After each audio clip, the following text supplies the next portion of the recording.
Venerdì 27 ottobre 2023, un cordiale saluto a tutti voi carissimi amici e benvenuti ad un nuovo appuntamento con Edicola Beluna, la rassegna stampa di Radio ABM. Un saluto anche a chi ci sta guardando in diretta dalla pagina Facebook di Radio ABM e del canale YouTube dell'Associazione Bellunesi nel Mondo, dai nostri studi in via Cavour 3 a Belluno. Marco Crepaz vi accompagnerà nella lettura dei quotidiani dedicati alla provincia di Belluno. Diamo quindi subito uno sguardo ai titoli presenti sulle prime pagine. Incominciamo con quella del Corriere delle Alpi, notizia in primo piano che riguarda l'emergenza e l'accoglienza difficile in provincia di Belluno per quanto riguarda la migrazione, i migranti con la scabbia e nessuno ce l'ha detto. L'ira del sindaco Vendramini, comunicazioni azzerate, ogni problema viene scaricato su di noi. Altolà Borgo Valbelluna, i posti nell'ex scuola sono pieni, non ne attiveremo altri. L'approfondimento di Dallanese a pagina 26. Il caso danneggiata la sepoltura di una bimba a Cusighe, la famiglia ha trovato il terreno in parte scavato e il cuscino di fiori gettato via, amarezza e sconcerto al cimitero. L'approfondimento di Alessia Forzin a pagina 21. Bassofeltrino, fusione di enti a Setteville, il record veneto di contributi. Al comune di Setteville, se il referendum avrà esito positivo, andrà oltre €1.000.000 all'anno per i prossimi 15 anni. Al Pago investì e uccise la gelatiaia Sperti, condannato a 4 anni. All'uomo è stata contestata anche l'aggravante della guida in stato di ebbrezza e il suo legale ha annunciato ricorso all'approfondimento a pagina 28. E la foto di copertina è dedicata al derby che si è svolto nella giornata di ieri a Feltre tra Alleghe e Feltre, appunto. Troppo Alleghe per il Feltre nel derby di hockey, oltre 1.000 tifosi e un netto 5-1 per gli agordini. Un approfondimento anche dalla prima pagina riguarda l'avanzamento del Bostrico in provincia di Belluno come conseguenza di Vaia. A 5 anni il Bostrico avanza verso la Valboite e i boschi di Cortina. Questa dunque è la prima pagina del Corriere delle Alpi. Passiamo adesso alla prima pagina del Gazzettino di Belluno. In questo caso la notizia in primo piano ci porta a Longarone. Safilo, adesione totale ai trasferimenti. Completato il percorso di cessione a Telius e Innovatec. Tutti i 439 lavoratori hanno firmato i verbali di conciliazione. Da inizio novembre via alla riorganizzazione, prevista anche la cassa integrazione al 100%. Caso unico in Italia. L'approfondimento di Giovanni Santin a pagina 10. Omicidio stradale, investì una donna condannata a 4 anni. Letizia Sperti, 69enne di Fara dal Pago, venne uccisa dal vittoriese Fabio De Zotti. L'approfondimento di Lipparini a pagina 10. Il referendum, 2 comuni per una fusione che promette tanti milioni, altro richiamo che abbiamo trovato anche nell'edizione del Corriere delle Alpi sulla prima pagina. E a Santa Giustina invece il cavalcavia fa discutere, rischio paralisi del traffico. L'approfondimento di Scarton a pagina 9. E la foto di copertina è dedicata invece a Chiara Isotton, la bellunese alla Scala, protagonista e locandina. Domani il debutto da titolare della soprano bellunese. Talento assoluto del canto lirico, Chiara Isotton domani debutterà nel ruolo principale e in locandina, quindi non da sostituta, al Teatro La Scala di Milano. Il soprano bellunese è la protagonista di L'amore dei 3 re di Montemezzi. L'approfondimento di Filini lo troverete all'interno del fascicolo nazionale. E per quanto riguarda lo sport, hockey su ghiaccio, anche il Gazzettino dedica spazio in prima pagina al successo dell'Alleghe in occasione del derby tra Alleghe e Feltre svoltosi nella giornata di ieri. L'Alleghe ha stravinto. Cultura oltre le vette guarda in basso nelle viscere delle Dolomiti. L'approfondimento di Dodonà a pagina 15. Ancora San Pietro di Cadore, l'assemblea straordinaria, novità assoluta nelle regole, malumori interni all'amministrazione di Costalta, così la prassi viene rivoluzionata perché la richiesta arriva da una 60ina di regolieri. Questa dunque è la prima pagina del Gazzettino, addentriamoci al suo interno, poi passeremo con i fatti presenti sul Corriere delle Alpi. Siamo a pagina 2, migranti, posti finiti, resta solo la piazza. La Croce Rossa, i prossimi dormiranno sotto i portici della prefettura, un'opzione che era stata solo rinviata. All'ennesimo appello del prefetto si contrappone la rabbia dei sindaci. Vendramini, disattesi tutti gli accordi sui minori. I 5 arrivati l'altra sera sono stati distribuiti a forza tra i comuni, è una situazione drammatica. Un tetto non basta. Il sindaco Cesa, sindaco del comune di Borgo Valbelluna, aveva sì dato l'assenso all'accoglienza ma limitata per poter seguire ed aiutare davvero l'inclusione delle persone assistite assegnate. Ora la ex scuola ospita già 11 migranti con gli ultimi imposti nel pomeriggio di mercoledì. Una situazione oggettivamente difficile anche perché non si tratta solo di aprire una porta ma di fare accoglienza vera. Passiamo al Basso Feltrino, pagina 3. Il voto per 7 ville vale 45 milioni di euro. Domenica e lunedì quasi 6.000 aventi diritto residenti nei comuni di Quero Vas erano alle urne per decidere se procedere a una fusione che ha pochi contrari. Ed ecco in questo scatto, per chi ci sta guardando da Facebook o YouTube, da sinistra Serenella Bogana e Bruno Zanolla, rispettivamente sindaci del comune di Alano di Piave e di Quero Vas. Quero Vas che ha già avuto una sua fusione tra appunto i due comuni, il comune di Quero e il comune di Vas. Una nuova norma di legge ha esteso la durata dei contributi straordinari a ben 15 anni. E sempre a proposito di questo referendum, in programma questo tra domenica e lunedì prossimo, Fautori del nostro futuro, questo è un passaggio epocale, martedì e mercoledì gli ultimi incontri in cui i sindaci Bogana e Zanolla, assessori e consiglieri hanno risposto ai cittadini. La sede a Quero, ad alcune curiosità su quale sarà la sede del nuovo comune o su dove si insedierà il nuovo sindaco, a domande come Alano di Piave si chiamerà ancora Alano di Piave. Gli attuali amministratori hanno prontamente risposto chiarendo che ogni località manterrà il suo attuale nome, che la sede amministrativa sarà a Quero e che il sindaco che verrà eletto potrà scegliere di incontrare i cittadini nella struttura che riterrà più idonea allo scopo. Continuiamo con pagina 5, si parla di Paralimpiadi, opportunità di business. Confcommercio riunirà attorno a un tavolo una serie di esperti per strutturare le imprese turistiche alla sfida. Paolo Doglioni ha parlato della necessità di andare oltre, riferendosi al pasticcio sulla sempre più discussa pista da bob. E a proposito di Olimpiadi industriali in assemblea con gli olimpionici, l'appuntamento è per lunedì 6 novembre al Teatro Comunale. Siamo a pagina 7, via Agordo, niente soldi per i marciapiede, il progetto del comune da 150.000 euro non riesce ad entrare nella classifica del bando regionale, si spera in quello del 2024. L'assessore Roccone: mi spiace molto perché si tratta di uno dei punti più pericolosi della viabilità cittadina. La manifestazione da malata sarà in piazza a difesa della sanità. Gloria Pocchiesa di Giovani e Futuro racconta il dramma di chi deve fare i conti con malattie e la carenza di servizi. Notizia che riguarda la manifestazione che si svolgerà nel capoluogo bellunese con partenza dalla stazione di Belluno alle ore 14.30. Manifestazione che si svolgerà domani pomeriggio. Convegno 5 anni da Vaia, geologi e ingegneri a confronto, domani alla Sala Bianchi con l'assessore regionale Bottaccine. E adesso passiamo alle notizie che riguardano Feltre, la città ambiente ideale per le riprese. Gabriele Lucchetti, il regista della fiction Rai Prima di noi, ieri ha incontrato l'amministrazione ringraziando i cittadini. Il sindaco Viviana Fusaro: per noi è una grande occasione per dare alla città una grande visibilità turistica nazionale. E ancora da Feltre, distribuiti sacchi di sabbia anti-allagamenti verranno utilizzati sabato e domenica nella esercitazione della Protezione Civile ANA. Rimaniamo nel Feltrino, si parla ancora del cavalcavia, del cavalcaferrovia, presente nel comune di Santa Giustina, che è interessato a dei lavori per la elettrificazione della linea ferroviaria Belluno-Montebelluna. Scontro ANAS-Sindaco, il primo cittadino Ivan Minella ha chiesto all'azienda impegnata nei lavori di sospendere l'opera di demolizione. I gestori della strada: non è possibile, il manufatto è stato demolito quasi totalmente, non può transitare più nessuno.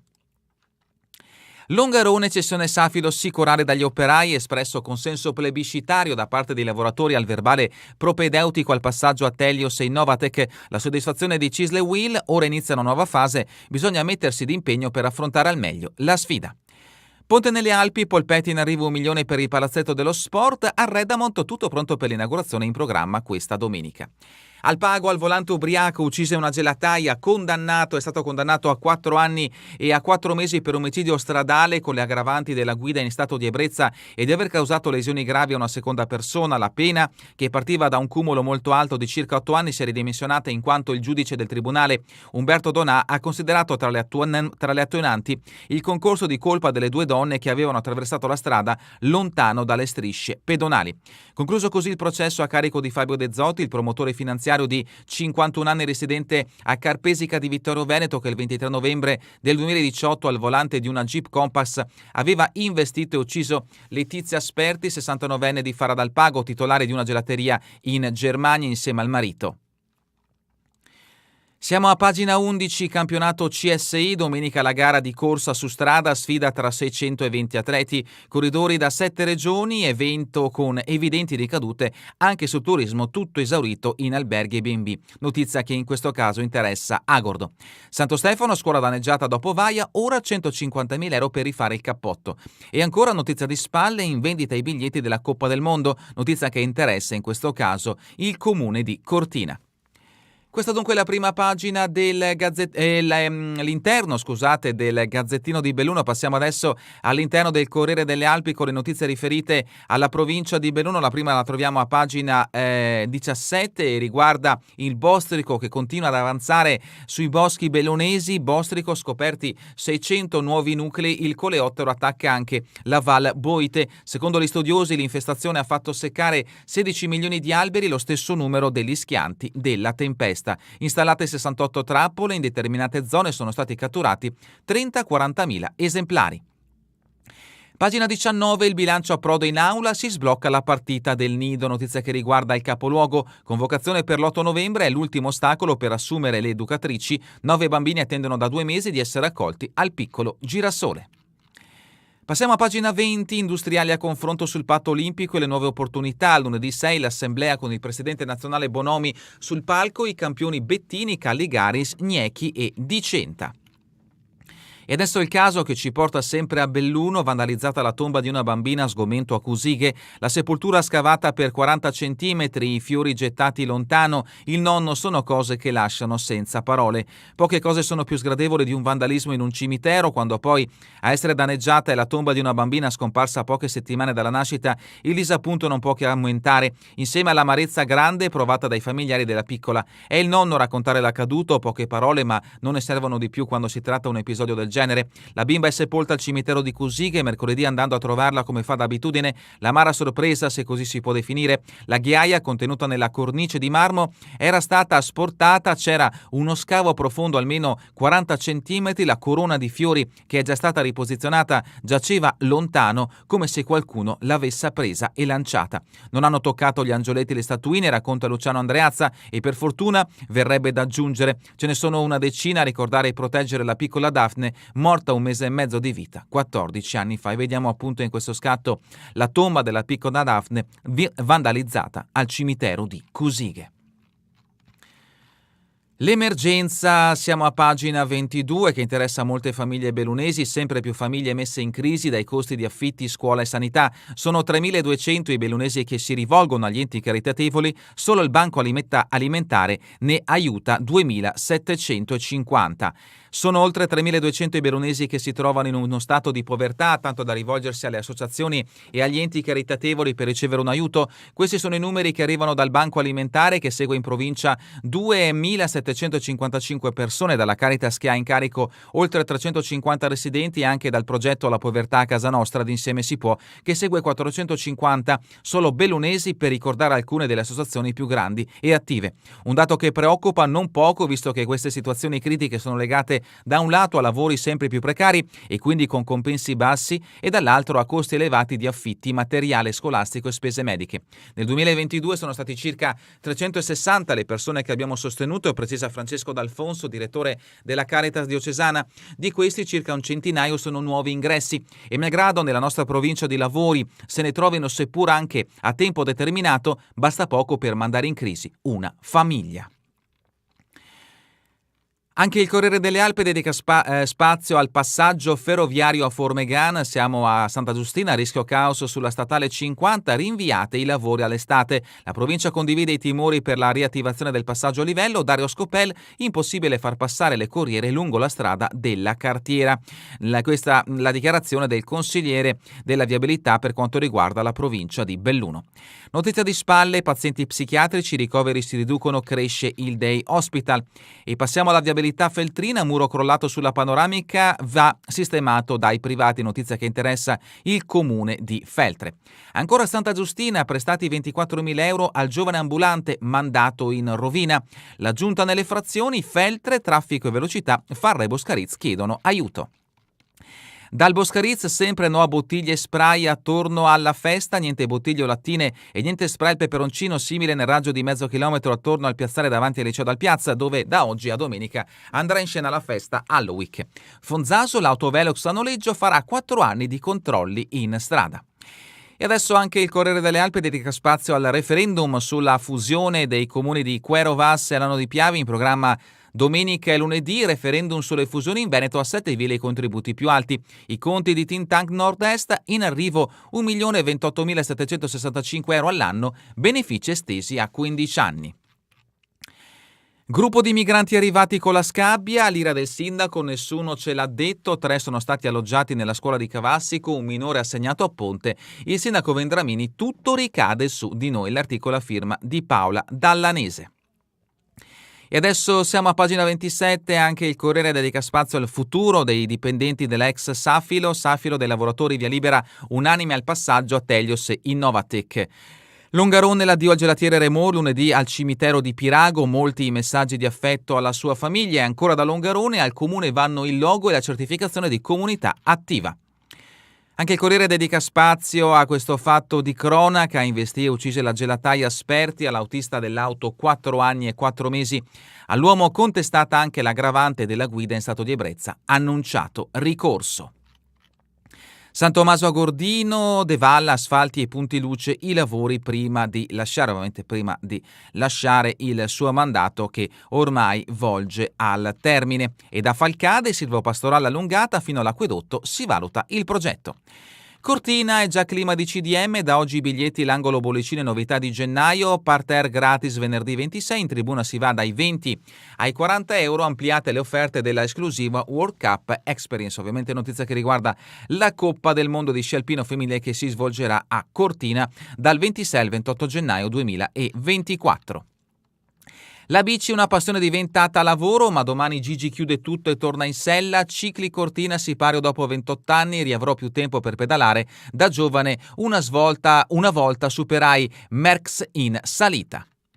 E dalla rubrica Cultura e Società, l'altra America di Dorotea Lange, uno sguardo complice dalla parte della gente. A Bassano il suo racconto diretto e inclusivo dei più deboli. Per essere buone le foto devono essere piene di mondo.